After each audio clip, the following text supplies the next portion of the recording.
Bonjour à tous. On va commencer sans tarder et pour ne pas continuer à avoir des retards sur le planning.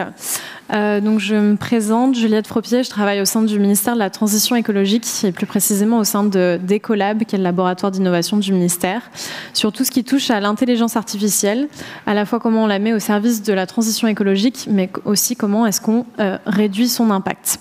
Aujourd'hui, j'ai la chance et l'honneur du coup d'animer cette table ronde sur l'IA frugale, les initiatives françaises et européennes. Et pour cette table ronde, j'ai la chance d'être accompagnée de personnes que je connais déjà et avec qui j'ai déjà eu le grand plaisir de travailler. Je vais vous les présenter rapidement. Donc, d'abord, Nathalie Charbonnieux, qui est responsable environnement chez Orange Innovation. Si, Nathalie, tu peux dire 2-3 mots sur ce qu'est Orange Innovation. Oui, bonjour. Je suis très heureuse d'être ici avec vous aujourd'hui. Donc, Orange, c'est un opérateur télécom qui est présent en Europe, mais aussi en Afrique. Et moi, j'ai la chance de travailler chez Orange Innovation et notamment, je porte toutes les activités de recherche sur ce qu'on a l'environnement et l'intelligence artificielle, puisqu'on utilise aussi chez Orange la data et l'IA, et on a pour objectif qu'on propose un numérique responsable. Donc, d'où ma présence aujourd'hui. Merci beaucoup. Ensuite, nous avons Tom Nico, qui est chargé de mission numérique et environnement à l'ARCEP. Qu'est-ce que l'ARCEP ? Bonjour, merci beaucoup de l'invitation. Donc l'ARCEP, c'est une autorité de régulation, donc des communications électroniques, des télécoms. On travaille aussi beaucoup sur le numérique, où on est régulateur technico-économique. Et depuis 2019, on travaille sur l'empreinte environnementale du numérique, avec des partenaires comme l'ADEME, l'ARCOM, etc. Et on s'intéresse beaucoup au sujet de l'empreinte environnementale de l'IA. Voilà. C'est bien parce qu'on va pouvoir en discuter très largement. Ensuite, Jacques Lusca, qui est expert IA responsable chez Schneider Electric. Jacques, est-ce que tu peux nous replacer ce que fait Schneider ? Oui, alors ravi d'être avec vous aujourd'hui à cet événement. Schneider Electric, nous on est experts en gestion de l'énergie et en automatisation industrielle. Et le but, c'est de permettre à nos clients d'utiliser au mieux leur énergie et leurs ressources. Voilà, donc moi je suis à Schneider, on a un pôle d'IA qui est centralisé pour toute l'entreprise. Et dans ce pôle IA, moi je suis dans la partie IA responsable, où on a un pilier IA frugal. Voilà. Super, merci beaucoup. Et pour finir, Lina Ismail, tu es responsable développement et innovation environnement et climat à l'AFNOR. Qu'est-ce que l'AFNOR ?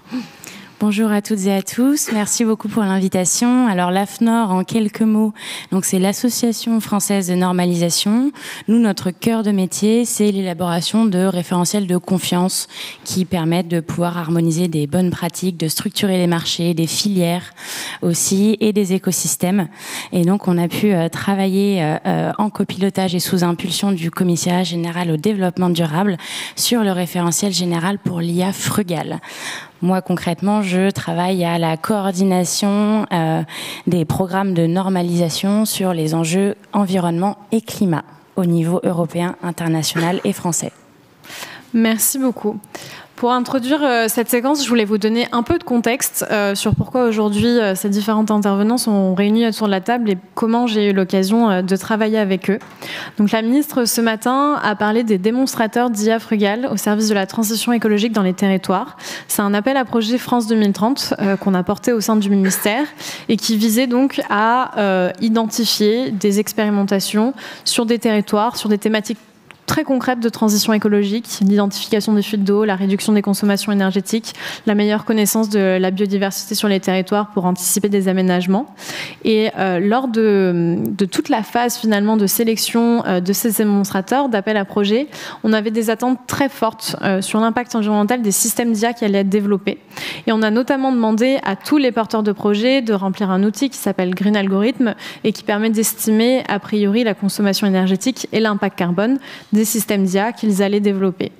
On s'est assez vite rendu compte qu'on manquait aujourd'hui d'un référentiel pour bien identifier, en fait, quand on fait ces études d'impact sur l'intelligence artificielle, qu'est-ce qu'on doit prendre en compte, notamment sur la phase d'entraînement, typiquement. Est-ce que c'est la phase juste d'entraînement du modèle final qui doit être pris en compte, ou toute la phase de recherche et développement, des modèles intermédiaires qui pourraient éventuellement devoir être développés. Et pareil sur la phase d'inférence, donc c'est-à-dire d'usage de l'intelligence artificielle. Comment est-ce qu'on fait un bon reporting? Comment est-ce que les acteurs donc partagent des chiffres sur combien, sur le nombre de requêtes et sur l'impact environnemental lié à ces requêtes. Et c'est pour ça qu'on a lancé donc en janvier 2024 un référentiel pour l'IA frugale. On a mis autour de la table un certain nombre d'acteurs qui proviennent des administrations, des associations, de la recherche, mais aussi des entreprises, dont donc les personnes qui sont avec nous aujourd'hui. Et on a publié ce référentiel général IA frugale à la fin du mois de juin 2024. Aujourd'hui, c'est donc un référentiel qui est accessible à tous, qui est gratuit et qui est en train d'être porté au niveau européen et international. Mais on aura l'occasion d'en discuter autour de cette table ronde.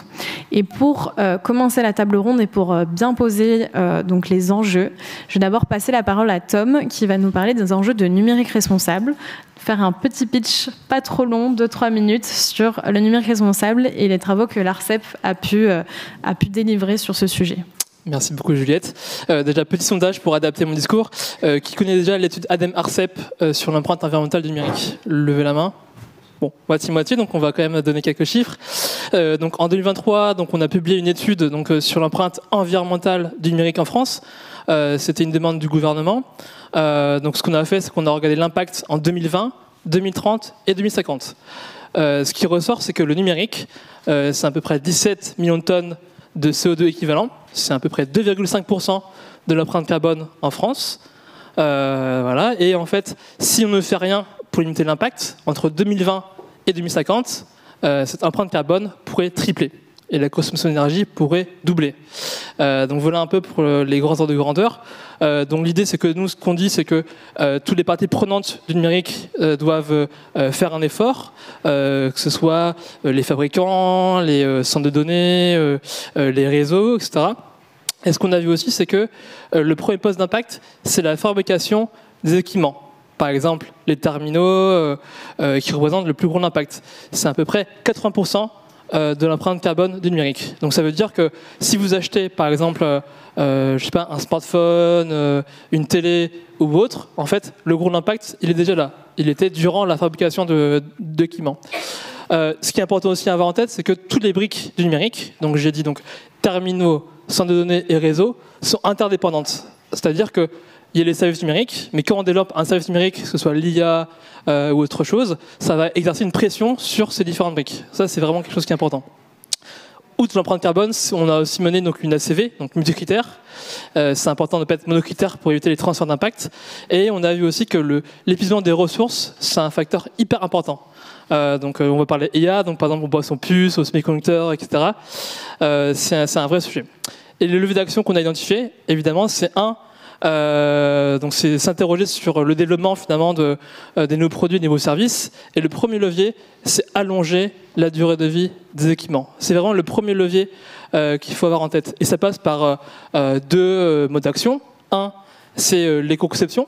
Par exemple, on a publié avec l'ADEME, l'ARCOM, en lien avec la CNIL, la DINUM et l'INRIA, le référentiel général d'éco-conception des services numériques, qui vise à aider les développeurs, les concepteurs de services.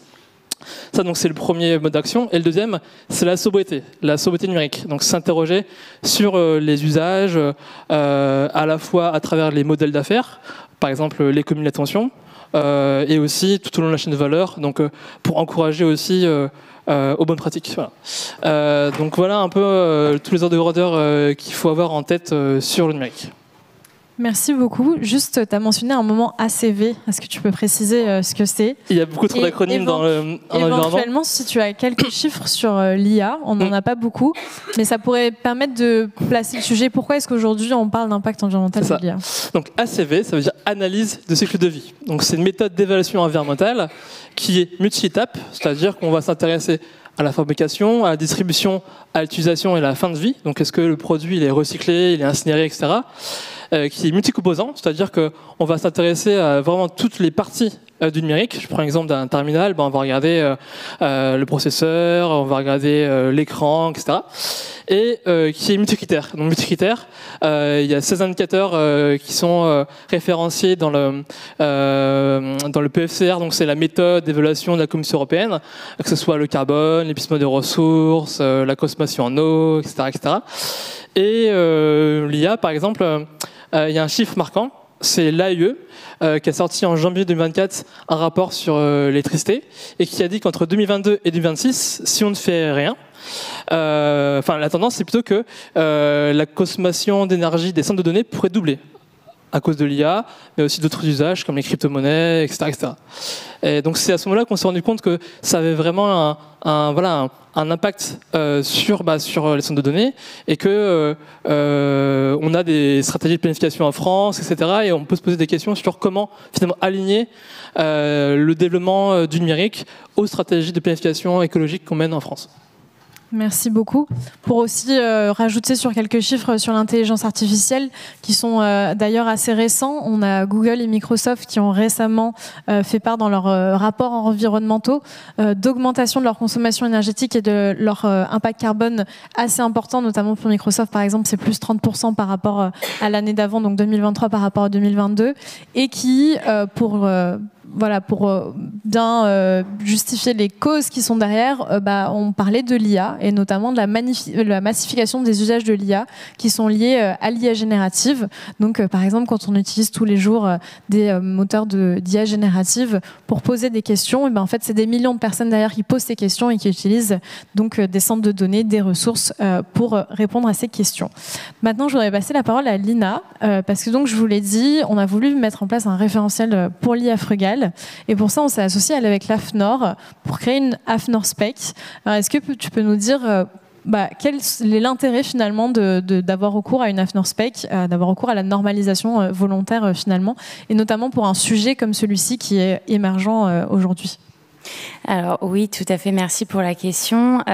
Globalement, comme j'ai pu le dire en introduction, il faut déjà bien distinguer, nous, notre cœur de métier, la normalisation volontaire.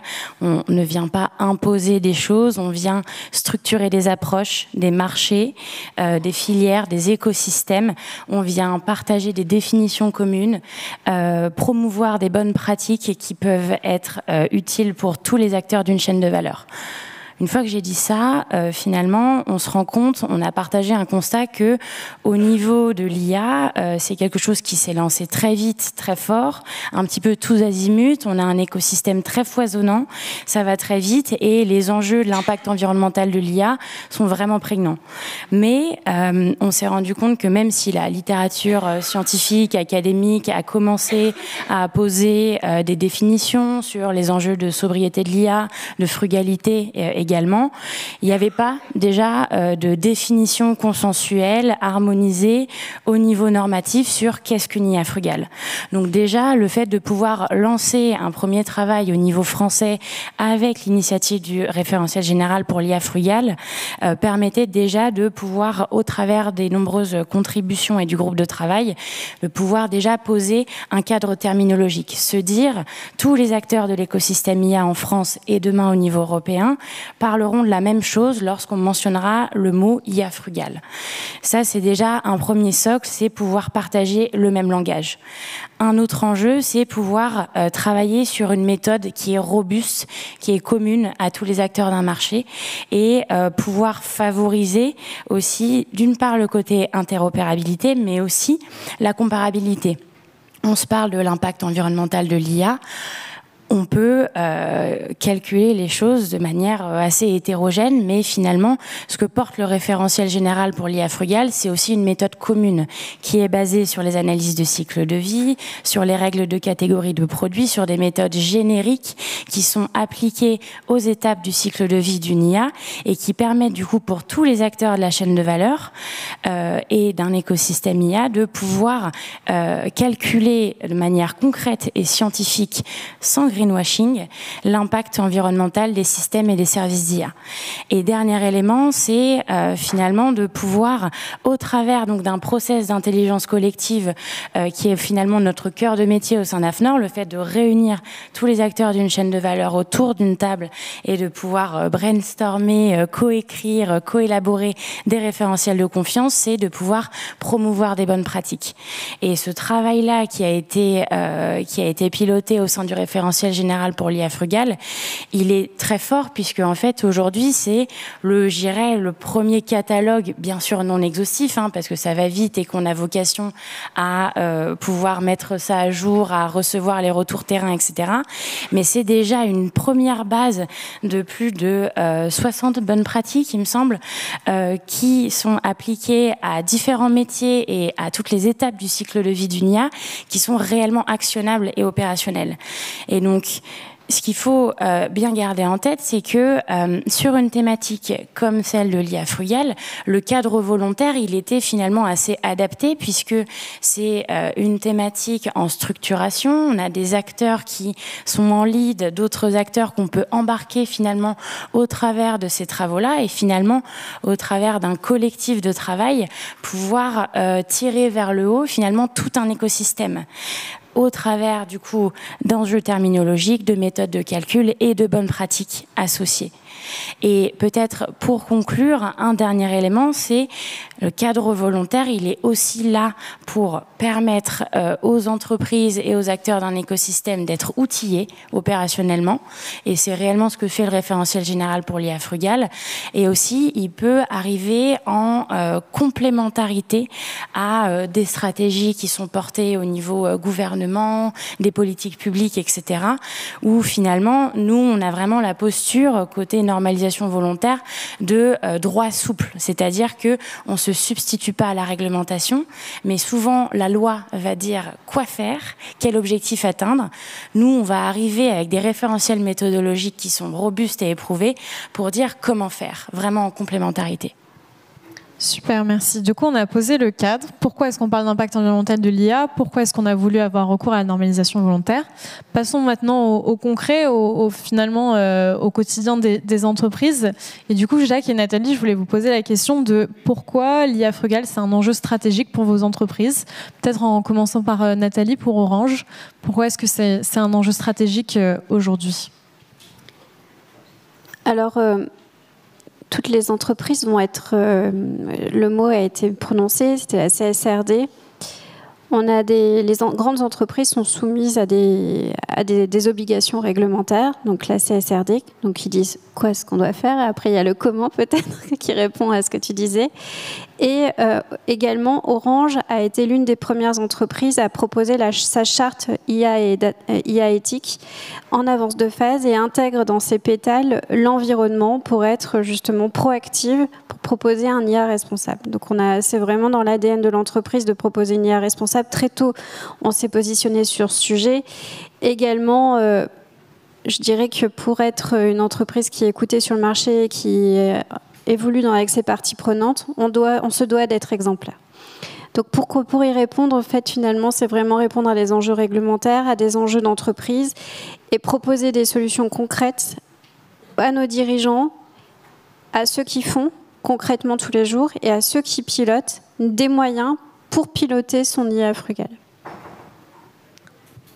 Très bien, merci. Et Jacques, pour compléter ou... Oui, pour compléter, nous, chez Schneider Electric, comme je vous l'ai dit, on est expert en gestion de l'énergie. Et donc, de l'énergie de bâtiments, par exemple, ça peut être des maisons individuelles, ça peut être des hôpitaux, des écoles, des usines, des data centers. Et quand on dit gestion de l'énergie, en fait, on veut soit éviter de consommer beaucoup d'énergie, soit l'optimiser pour la décarboner, par exemple. Et avec ça, on est aligné avec la durabilité et on est reconnu pour ça. Par exemple, cette année, on a été classé comme l'entreprise la plus durable au monde par le magazine Time, ce qui nous rend très fiers, mais ce qui nous motive en fait pour aller encore plus, pour aller plus loin. Et comment faire pour aller plus loin? On se base sur des piliers, donc notamment l'électrification. Ça veut dire que l'électricité, c'est le type d'énergie qui a le potentiel de décarbonation le plus fort. Et la digitalisation, ça veut dire que pour savoir où est-ce qu'on peut gagner un maximum, on peut éviter de consommer de l'énergie et gagner en impact environnemental, il faut des données. Et qui dit données, aujourd'hui, l'un des outils les plus efficaces pour utiliser ces données, c'est l'IA. Sauf qu'aujourd'hui, comme on l'a dit précédemment, l'IA, ça a des impacts environnementaux. Et nous, si on fournit des solutions pour économiser de l'énergie ou pour réduire ses impacts environnementaux, mais si de l'autre côté, en fait, cette solution, il y a de l'IA et en fait, ça consomme beaucoup plus d'énergie et ça fait beaucoup plus d'impact, ça n'a plus vraiment de sens, quoi.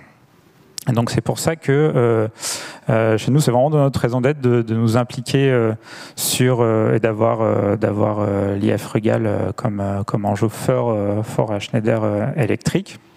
Donc on a mis en place pas mal de choses et puis on s'est impliqué dans cette spec d'IA Frugal. Parce que ça permet de créer un cadre, justement, de formaliser tout ça, parce que c'est encore relativement neuf comme sujet, et c'est ça qui fait que on a envie de s'impliquer et de faire de l'IA Frugal aujourd'hui. D'accord, merci beaucoup. Nathalie, je reviens vers toi. Est-ce qu'il y a déjà eu des efforts de mesure au sein d'Orange, justement? J'imagine sur le numérique global, c'est déjà le cas, mais aussi peut-être plus précisément sur l'IA, sur l'intelligence artificielle. Oui, alors effectivement, aujourd'hui, je dois dire que cette spécification dont on parle là sur l'IA Frugal a eu un effet vertueux pour l'écosystème et donc Orange, pour mettre finalement le sujet au centre de la table. On parle beaucoup des IA. Je voudrais qu'on remette aussi ça en contexte sur les définitions qui vous tiennent à cœur. C'est que on a l'IA classique. L'IA classique, on sait que l'IA classique consomme très peu aujourd'hui. C'est une régression mathématique, c'est assez simple. Ça, c'est OK. Et voilà, donc c'est pas tout. Faut pas mettre toutes les IA dans le même panier. Et donc, on a tout un effort d'évangélisation sur l'arrivée massive de l'IA générative. C'est ça dont il est question et c'est ça qui inquiète les entreprises demain, puisque demain, on n'est pas sûr que si on vend des solutions à base d'IA générative ou qu'on intègre de l'IA générative dans les processus de l'entreprise, on pourra respecter les engagements de net zéro carbone. C'est ce qui met à mal aujourd'hui Microsoft, c'est ce que Google aussi dénonce. Donc, je voudrais vraiment que si vous partez de là et que vous savez qu'il y a des IA classiques et des IA génératives, et que l'IA générative a un impact énergétique très fort, déjà c'est pas mal. Donc vous savez que quand vous utilisez ChatGPT, il y a un impact.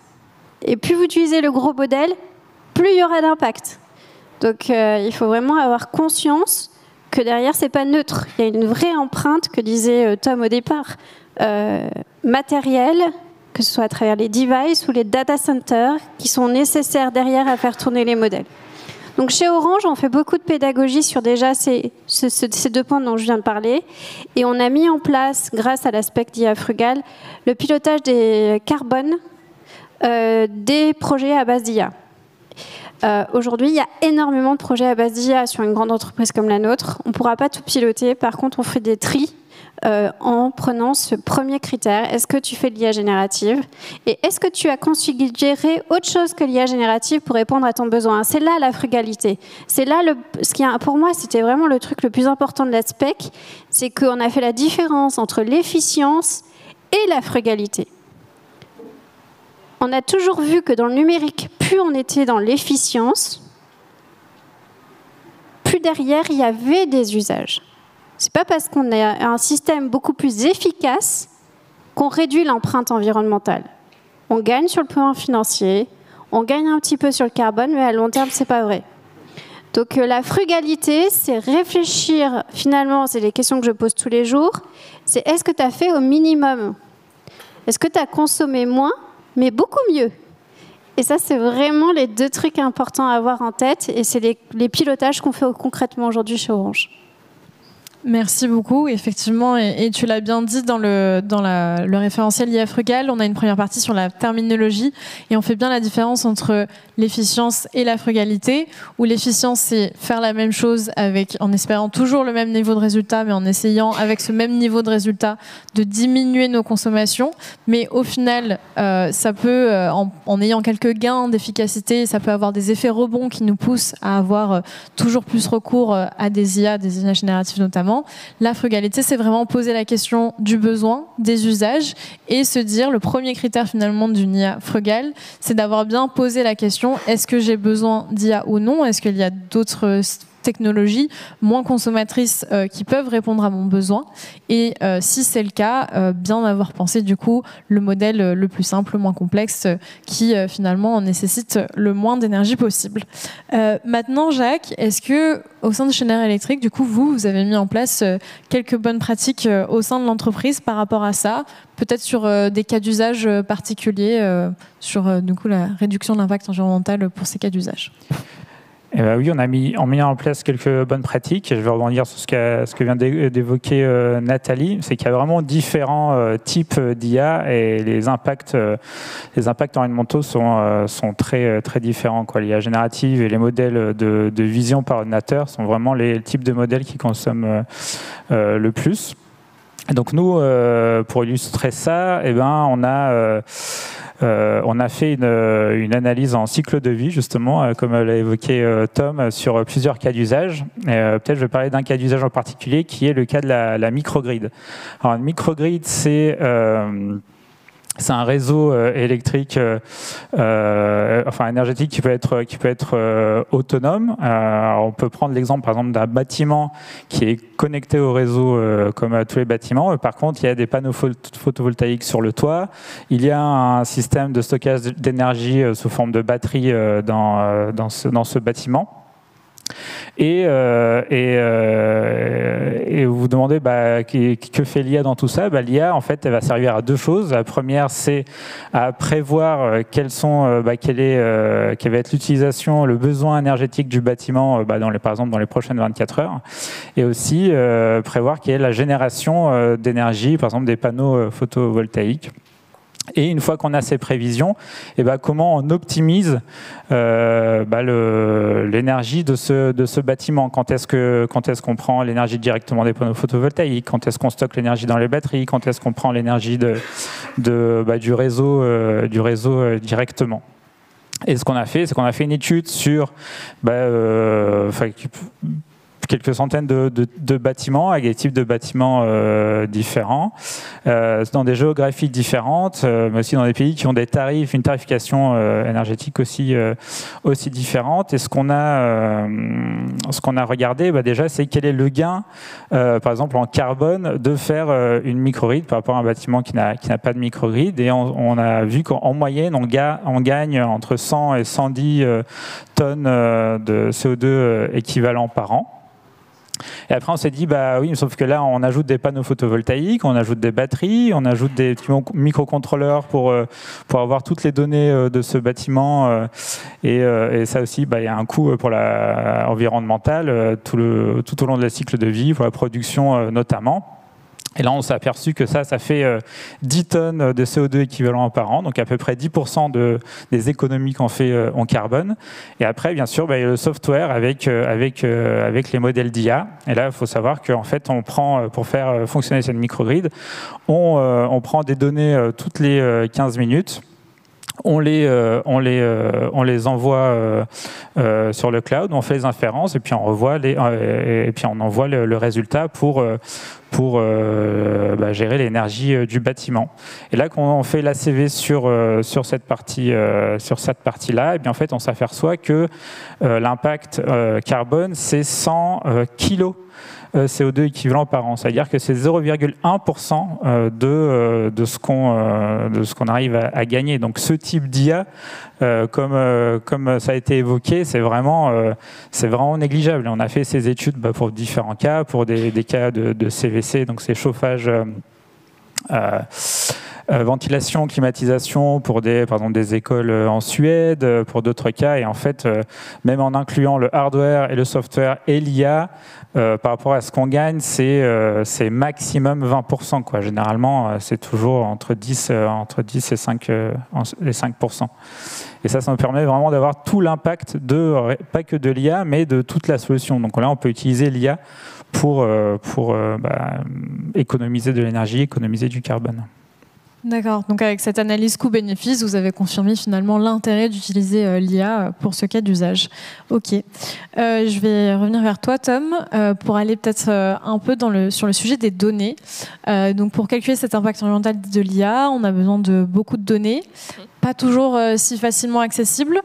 Et pourtant, c'est un peu le cœur du réacteur sur l'impact environnemental de l'IA. Et c'est ce qui va pouvoir faire évoluer les choses. On pense qu'il y a une régulation par la donnée ouverte qui est possible. Et c'est ce que vous défendez notamment à l'ARCEP. Tout à fait. Là, on voit que finalement, les données, c'est vraiment le nerf de la guerre. À la fois des données, je dirais, d'activité, qui viennent des industriels, notamment les opérateurs de centres de données, qui ont des données sur combien de puces, des GPU, des TPU, pour ceux qui connaissent un peu et celles de ceux qui connaissent les puces, et aussi les données environnementales, c'est-à-dire quel impact a la puce, combien d'eau on va consommer, voilà, en fait, quelle est la composition des puces, la taille de gravure pour les personnes qui s'y connaissent, voilà, tout ça. Et nous, c'est vrai qu'à l'ARCEP, donc la loi REEN, donc réduire l'empreinte environnementale numérique, nous a donné des compétences de collecte de données, et que ça fait depuis 2020 qu'on publie une enquête qui s'appelle l'enquête annuelle pour un numérique soutenable, qui nous donne des pouvoirs de collecte, donc dans la loi, auprès, historiquement des opérateurs télécoms, comme Orange, des opérateurs de centres de données, que ce soit les hyperscalers qui opèrent en France ou les opérateurs français par exemple, et aussi les fabricants de terminaux. Et cette collecte, on vient l'étendre année après année. Par exemple, là, on va collecter des données auprès des équipementiers mobiles, donc ceux qui produisent des antennes 4G, 5G, Nokia, Ericsson par exemple. On a mis en consultation une décision, un projet sur les équipementiers fixes, donc les fabricants de fibres optiques par exemple. Et puis, la loi mentionne aussi à terme des fournisseurs de services numériques. Donc, ça peut être par exemple des services numériques fondés sur l'IA, les fournisseurs de systèmes d'exploitation, etc. Et donc, nous, on appelle ça donc, la régulation par la donnée. C'est-à-dire que la transparence environnementale peut permettre à chaque partie prenante finalement de prendre les bonnes décisions, notamment les citoyens, les pouvoirs publics. Parce que par exemple, quand on parle d'enjeux de l'IA, donc on a parlé d'énergie, carbone, il ne faut pas oublier non plus eau, ressources, il faut avoir des ordres de grandeur. Et pour avoir des bons leviers d'action, il faut avoir les bons ordres de grandeur. Est-ce que c'est 2%, 10%, 20%, etc. L'évaluation, elle va toujours servir à réduire l'impact. On ne fait pas de l'évaluation pour l'évaluation, on peut travailler sur la virgule, mais ce qui compte, c'est les grosses masses. C'est vraiment avoir à la fin, en tout cas nous, pour les pouvoirs publics, d'avoir des leviers de réduction, quoi. Donc voilà, et par exemple, nous on a publié la troisième édition de l'enquête en mars dernier, et on a vu par exemple que il y a toujours un retard, on a 2 ans d'écart quand on publie dans l'enquête, les émissions de gaz à effet de serre des opérateurs de centres de données ont augmenté de plus de 10% en 2022. Donc on voit qu'il y a quand même une tendance à la hausse au niveau des centres de données en France, et avec l'arrivée de l'IA générative, on sait que ça va être aussi un sujet qui n'est pas négligeable. Donc ça, c'est la donnée. Et donc ensuite, il y a aussi donc les méthodes. Si je reviens, c'est que si vous êtes par exemple une entreprise et que vous avez envie d'évaluer l'impact environnemental de services qui se fondent sur l'IA, donc on a parlé, il y a l'analyse de cycle de vie, ce qui est un peu la méthode qui est parfois pas simple à mettre en place quand on est une TPE-PME. Il faut beaucoup de données, il faut avoir des bases de données environnementales. Donc par exemple, il y a la base d'empreinte de l'ADEME qui est publique, il y a des bases de données privées, etc. Mais si on est une TPE-PME, on peut faire aussi une première évaluation qu'on dit un peu dans le milieu screening, c'est-à-dire on peut s'intéresser au début à l'énergie carbone, qui est la première étape, et aller plus loin par la suite. C'est ce qu'on, en tout cas, on indique dans le référentiel. Et aussi, on peut se poser la question aussi de dire, on a des cas d'usage. Est-ce que mon cas d'usage, finalement, il apporte quelque chose ou pas? Donc déjà, première chose, c'est que dans le référentiel, on dit bien qu'on doit s'interroger toujours sur les usages et les besoins. Est-ce que finalement l'usage répond aux besoins, ou alors j'aurais pu avoir une solution peut-être plus frugale? Et en fait, une évaluation peut être menée que de manière relative. On compare un cas d'usage à un autre, mais on n'est pas, c'est pas 100% frugal ou 0% frugal, quoi. C'est vraiment une tendre vers cet objectif. Et donc il y a des méthodes, notamment les recommandations de ce qu'on appelle l'Union internationale des télécoms. On s'est basé sur ces méthodes-là au sein du groupe. Par exemple, je prends ce qu'on appelle la 1480 qui sert à évaluer les impacts nets d'un cas d'usage. Et on peut aussi traiter ça de manière qualitative. Il y a des chercheurs, des chercheuses, notamment je cite Alnor Ligoza, Denis Ristram qui ont contribué aussi à ces travaux et on le remercie, qui aussi s'interrogent à ces sujets de manière qualitative. Il y a plein de questions à se poser, même si on n'est pas capable d'avoir des données. Donc en fait, tout le monde peut faire quelque chose, c'est ça qu'il faut retenir. Super, merci beaucoup. Alors l'IA frugale, c'est pas, on a mis initiative française et européenne parce que c'est pas un sujet qu'on doit garder au niveau français. Je pense qu'on peut dire, en tout cas, je sais qu'on est très en avant sur l'impact environnemental du numérique et je pense qu'on peut dire que sur l'IA frugale, on fait un peu figure de pionnier sur ces sujets. Mais aujourd'hui, on veut passer au niveau européen et ça passe notamment par la norme européenne. Est-ce que tu peux nous expliquer, Lina, comment ça marche, la norme européenne ?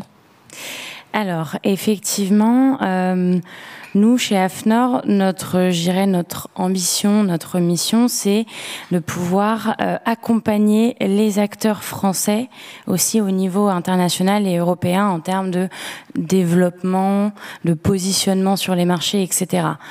Et une fois qu'on a dit ça, les normes volontaires, comme elles permettent de structurer les marchés, nous, on accompagne finalement les spécificités, les savoir-faire, les expertises françaises au niveau international et européen.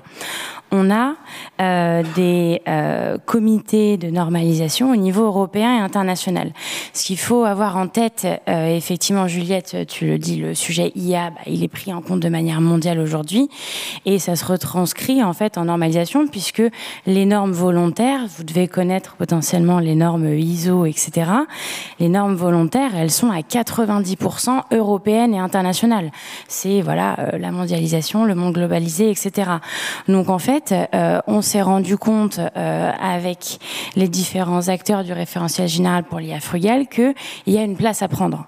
Et en fait, ce qui est intéressant, c'est que en normalisation volontaire, comme va aller structurer et influencer les marchés, c'est finalement celui qui tient le stylo d'une norme européenne qui va influencer au maximum au niveau des autres pays. Ce qu'il faut savoir, c'est que lorsqu'on vous dit aujourd'hui le référentiel général pour l'IA frugale, il est disponible pour tout le monde au niveau français. Demain, ce sera une norme européenne. Qu'est-ce que ça veut dire pour vous concrètement ? Ça veut dire que concrètement, les travaux français font effectivement office d'avancées énormes au niveau européen et international et qu'on souhaite positionner ces travaux français comme la base demain de la norme européenne sur l'impact environnemental de l'IA. Donc la France, avec les différents acteurs qui se sont investis sur le référentiel général pour l'IA frugale, a déposé, entre guillemets, le projet de norme européenne pour la mesure de l'impact environnemental de l'IA au niveau européen. Et donc aujourd'hui, c'est des travaux qui sont en cours globalement pour, à terme, en fait, avoir la première norme européenne sur l'impact environnemental de l'IA, avec toujours le même principe, définition commune, méthode commune, bonnes pratiques partagées, mais là on le fait passer à l'échelle.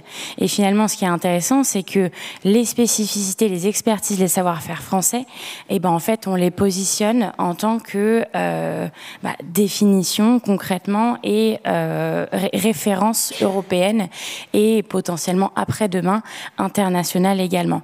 Et donc peut-être de manière pratico-pratique, une norme européenne. Concrètement, donc c'est AFNOR qui est opérateur au niveau européen. Donc nous, comment on fonctionne ? On a en fait des groupes de travail qui s'appellent des commissions de normalisation, où en fait on va réunir les acteurs intéressés sur une thématique, donc ici sur le volet IA, et en fait on les accompagne au niveau européen. C'est-à-dire que on tient effectivement, Juliette tient le stylo de l'élaboration de la norme européenne sur le sujet au niveau européen, et on incite les acteurs français français volontaires à s'impliquer dans les travaux. Et en fait, c'est vraiment un process d'itération avec des experts européens de différents pays. Donc, les principes d'intelligence collective, etc., qu'on a fait au niveau français par itération, etc., on le transpose au niveau européen. Et donc, on a du coup des experts français qui portent le projet et qui contribuent, mais au même titre que des experts dans d'autres pays qui sont issus d'autres entreprises, aussi d'autres autorités de régulation, etc. On a vraiment tout le tissu économique, mais de différents pays européens. Et donc, ça fonctionne par itération. Donc, d'avoir des différents drafts, des appels à commentaires. Et ce qu'il faut bien garder en tête, c'est que vous pouvez rejoindre ces initiatives-là à tout moment. Bien sûr, moi, ce que je conseille, c'est le plus tôt sera le mieux, puisque au fur et à mesure où on avance, on ne va pas réinventer tous les concepts qu'on a dans le document. Mais c'est ouvert à tous à partir du moment où vous êtes une structure intéressée, que vous sentez que vous avez quelque chose à apporter. N'hésitez pas à nous contacter pour participer à ces initiatives là qui aujourd'hui sont au niveau européen. Merci. On va faire un mini tour de table conclusif. N'hésitez pas à penser déjà à des questions que vous voudriez poser à notre tour de table réunis aujourd'hui. Tom, il y a d'autres travaux internationaux qui sont en cours, que l'ARCEP suit. Tout à fait. Donc il y a aussi, je parlais, l'Union internationale des télécoms, donc UIT en français et ITU en anglais, qui est aussi un groupe de travail sur l'environnement qui s'appelle SG5, qui aussi influe sur l'impact environnemental de l'IA. Nous, on y participe parce que depuis des années, on s'investit sur ces recommandations-là. Il y a aussi des travaux au sein de l'OCDE et l'I3E, qui travaillent aussi à l'échelle internationale, et puis évidemment l'ISO, avec lequel l'AFNOR est très en lien. Et donc c'est pour ça que c'est important d'avoir une cohérence, d'avoir les mêmes définitions, d'avoir le même langage, pour que quand une entreprise aux États-Unis, en Chine, ailleurs dit des choses, on ait un même socle commun de définition, de méthode, pour qu'on parle, quand on parlera d'une tonne de CO2 émise par les systèmes fondés sur l'IA ou sur une consommation en eau, on ait les mêmes référentiels. Et par rapport à ça, nous, on travaille aussi au sein du BEREC, qui est le réseau des régulateurs européens des télécoms, grosso modo les ARCEP allemandes, italiennes, espagnoles, etc. On travaille aussi sur ces sujets-là, et notamment, ça fait partie de notre programme de travail 2025. Alors nous, on s'intéresse plus largement à des sujets IA, et pas que l'environnement, il y a aussi des sujets de concurrence, d'interopérabilité, etc., etc. Mais l'environnement fait partie de cette réflexion.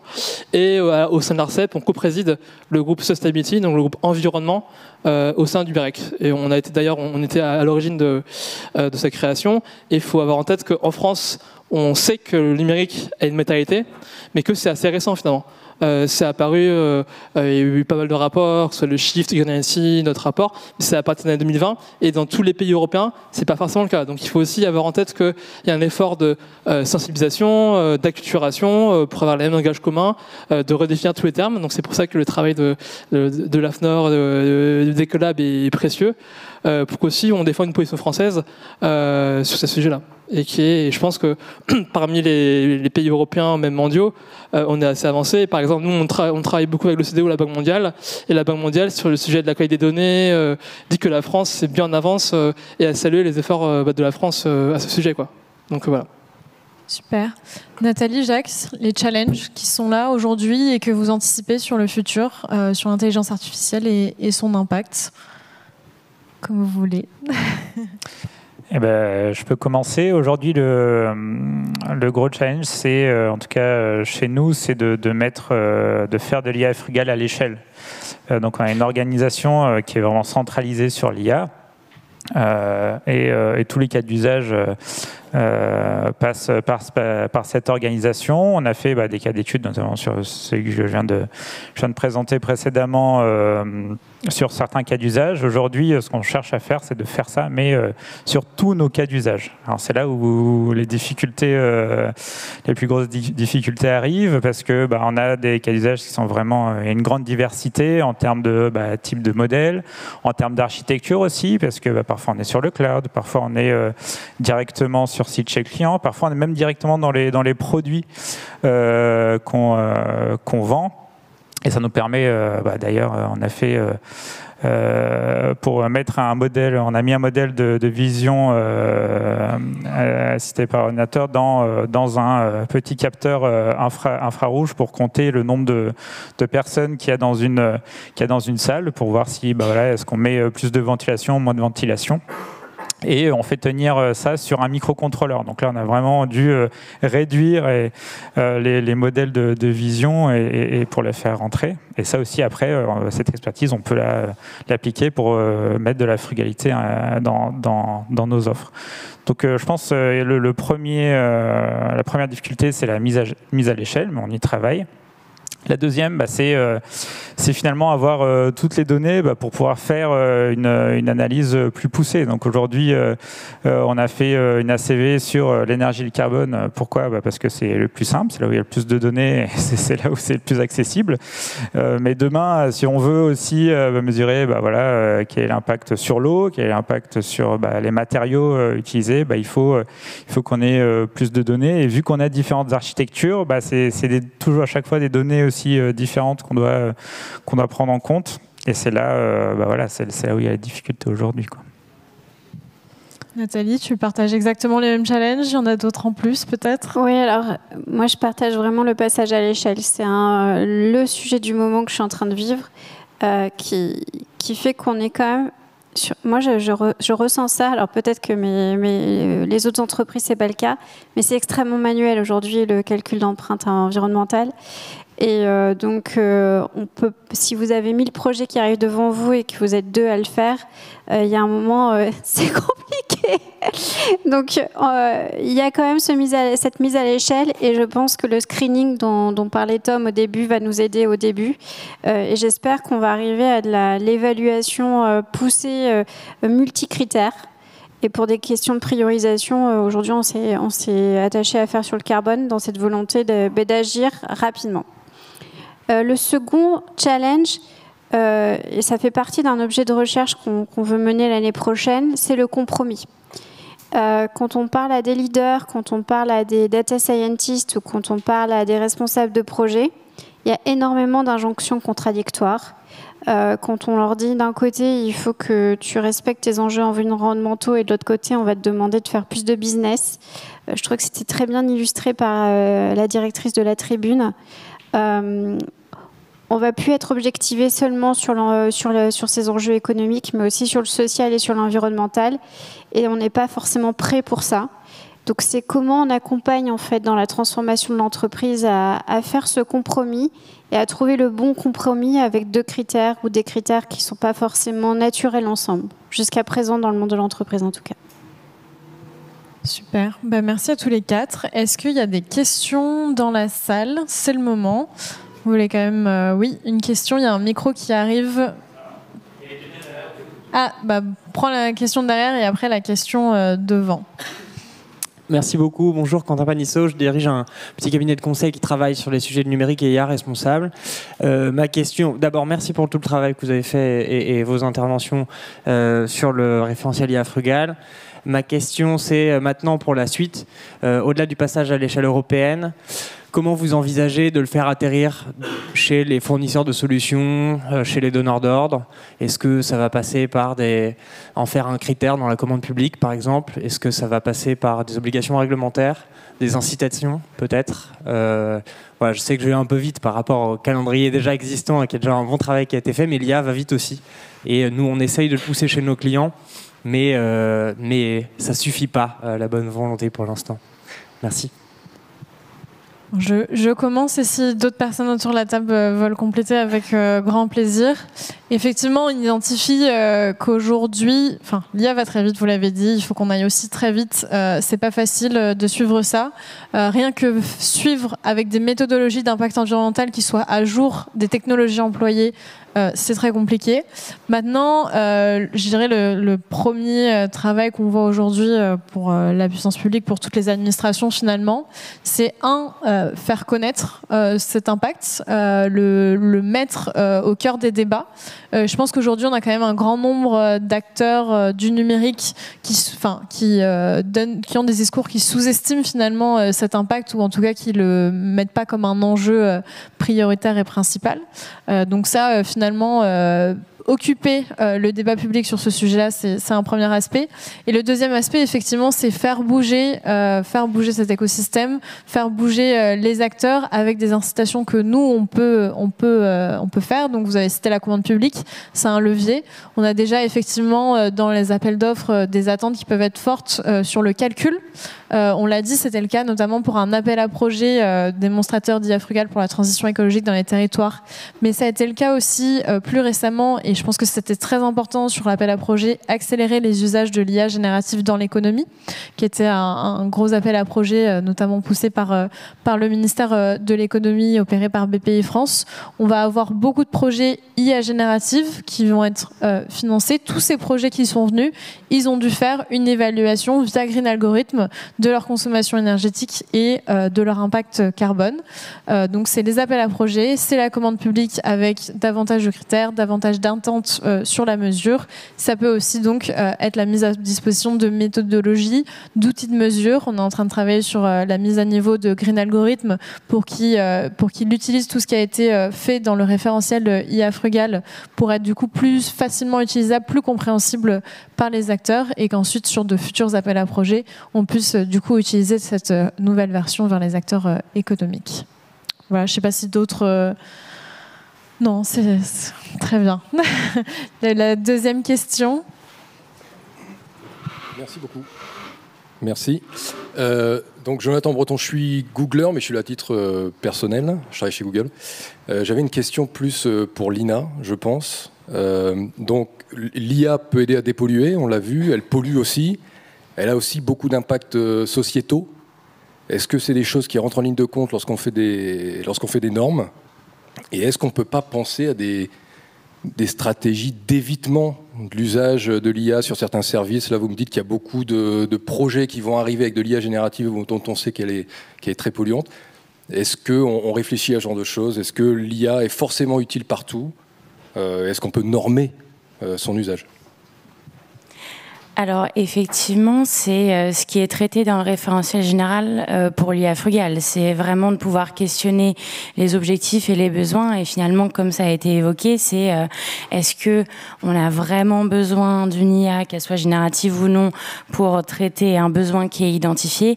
C'est vraiment la base, je dirais, de la démarche frugale lorsqu'on veut mettre en place du coup une démarche d'IA Frugal. C'est au-delà de la mesure de l'impact environnemental, et effectivement se poser la question des besoins et des usages. Après, sur votre question sur les enjeux sociétaux, éthiques globalement, effectivement, lorsqu'on a pu évoquer différents enjeux, on a effectivement le prisme environnemental, ce qui est réellement là, ce qui est comptabilisé en termes d'empreinte, que ce soit carbone mais aussi écologique au global, mais aussi on a ces enjeux finalement de responsabilité, où on va finalement au-delà du simple impact environnemental pur et dur, et en fait on va avoir une vision beaucoup plus holistique qui peut impliquer des enjeux sociétaux, etc. Le référentiel général pour l'IA Frugal, il est, je dirais, principalement à prisme environnemental, mais on se pose quand même la question de la responsabilité globale qui est liée aux enjeux environnementaux, mais il y a aussi beaucoup de travaux aujourd'hui sur les impacts et le volet éthique finalement d'une intelligence artificielle qui est à disposition du consommateur de base, du citoyen de base aussi, et qu'il faut pouvoir poser un cadre normatif. Et il y a des travaux et des réflexions en cours au niveau européen et international en normalisation justement sur les enjeux éthiques et sociétaux. Après, sur le référentiel général pour l'IA Frugal, il a fallu qu'on adresse le problème d'une manière ou d'une autre. Donc on a choisi de commencer sur le volet environnemental et de pouvoir vraiment produire une méthode, je dirais, assez scientifique. Mais effectivement, les autres enjeux et impacts au-delà du simple prisme environnemental. Il faut qu'ils puissent être adressés d'une manière ou d'une autre, et c'est déjà le cas au travers de groupes de travail en cours. Oui, effectivement, au niveau de l'ISO, du Comité européen de normalisation, les travaux aujourd'hui ils sont bien engagés sur les aspects éthiques de l'IA, et on s'attend effectivement à avoir des normes qui vont être publiées assez prochainement sur ce sujet-là. C'est pour ça que nous, on n'a pas voulu investir ce sujet des impacts sociétaux, parce qu'on voyait qu'ils étaient bien adressés par ailleurs et qu'il y avait aujourd'hui un manque, un écart finalement, un trou dans la raquette sur vraiment les méthodologies d'impact environnemental. S'il y a une dernière question, on peut la prendre, et vraiment, ça sera la dernière, je suis désolée, et sinon, n'hésitez pas à venir nous voir à la fin pour poser les questions. James Martin de Skyway, j'avais une question par rapport, vous avez dit que pour la commande publique, vous pourriez exiger des acteurs qui observent certaines contraintes. Quid du secteur privé, par exemple, qu'est-ce que la loi française peut faire, ou la loi européenne peut faire face à OpenAI qui est le leader de l'IA et qui est le moins frugal? Qu'est-ce que la France ou l'Europe peut faire pour dire à OpenAI, par exemple, vous n'aurez pas ce contrat si vous ne déclarez pas vos émissions, par exemple? Alors, oui, c'est une question difficile sur ces enjeux qui ont trait à des acteurs quand même qui sont vraiment transnationaux. Les règles sont souvent portées plutôt au niveau européen, puisque c'est là qu'on a un impact et qu'on fait vraiment bouger les acteurs. Aujourd'hui, ce qui est déjà en train d'être porté à OpenAI, c'est le règlement européen IA, qui a posé un certain nombre de principes, notamment qui a interdit certains usages de l'IA, qui en a qualifié d'autres de à haut risque, et qui donc doivent mettre en place un certain nombre d'exigences du coup par rapport à ces systèmes d'IA à haut risque. Et la dernière chose, c'est qu'il a adressé le sujet des modèles d'IA à usage général, donc modèles d'IA générative, qui sont catégorisés du coup en nombre d'opérations par seconde, que c'est en flops, voilà. Je sais même pas comment le traduire en français. Sur ces modèles d'IA à usage général, il y a une volonté du législateur européen que dans la notice qui est servie donc aux acheteurs de ces systèmes d'IA, il y a des informations sur la consommation énergétique. Il y a beaucoup de travail qui va devoir être fait, parce que du coup, consommation énergétique, quel périmètre va devoir être pris en compte? Est-ce que ça sera, je pense, simplement l'entraînement de ces systèmes d'IA, la consommation énergétique liée à l'entraînement? Mais même, qu'est-ce qu'on mettra derrière le mot entraînement? Ça doit encore être défini. Et la Commission européenne a demandé assez récemment, a lancé un appel d'offres assez récemment pour avoir une étude justement sur comment est-ce que on pouvait reporter cette consommation énergétique, et comment est-ce qu'on pouvait mettre en place une gouvernance au niveau européen et au niveau international, au niveau européen et au niveau français, enfin États membres, sur le suivi et le contrôle du bon reporting de cette consommation énergétique.